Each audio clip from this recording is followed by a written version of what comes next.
Big Boss season 8 Big Boss ప్రియులను అలరించడానికి ఏవేవో టాస్కులు ఏవేవో చేస్తున్నారనే చెప్పాలి.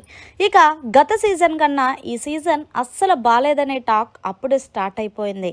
దానికోసం బిగ్ బాస్ యాజమాన్యులు రకరకాలుగా ట్రై చేస్తున్నారు. ఇక ఇందులో భాగంగా రెండో వారం నామినేషన్స్ చాలా హీటెడ్ ఆర్గ్యుమెంట్స్తో జరిగిన సంగతి తెలిసిందే. ఏ కంటెస్టెంట్ కూడా ఎక్కడ తగ్గేదేలే అంటూ నువ్వెంటంతే నువ్వెంత అన్నట్టుగా రెచ్చిపోయారు. ముఖ్యంగా కిర్రాక్ సీతకి అలాగే సోనియాకి నామినేషన్స్లో పెద్ద గొడవ జరిగింది. అలాగే అభయ్ నవీన్కి అండ్ ఆదిత్య కూడా చాలా పెద్ద యుద్ధమే జరిగింది.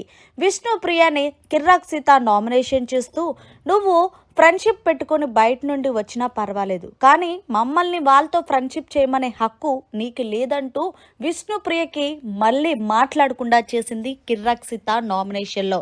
ఇక నామినేషన్స్లోకి 8 మంది టఫ్ కంటెస్టెంట్సే వచ్చారు.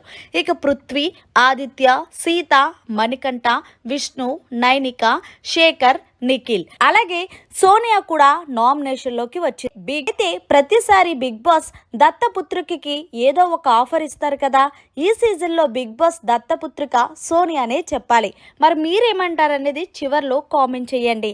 అయితే ఇక బిగ్ బాస్ ఇచ్చిన ట్విస్ట్ ఏంటంటే, ఎవరైతే చీఫ్ గా వ్యవహరిస్తున్న యష్మికి ఇప్పుడు ఎవరైతే నామినేట్ అయ్యారో వాళ్ళల్లో నువ్వు ఒకరిని సేవ్ చేయగలే పవర్ నీకుందని చెప్పడంతో యష్మి చాలా ఆలోచించి సోనియాకి నాకు గొడవ ఎందుకని అనుకుందో ఏమో, మొత్తానికి సోనియాని నామినేషన్లో నుంచి తప్పించింది. మరి యష్మి పవరు సోనియాని యూజ్ ఎందుకు చేసిందో అర్థం కాలేదు. మీకేమైనా అర్థమై ఉంటే కామెంట్ చేయండి. అంతేకాదు మొత్తంగా బిగ్ బాస్ 8 ఈ సీజన్ దత్తపుత్రిక సోనియా అని ట్యాగ్ లైన్ వినిపిస్తుంది.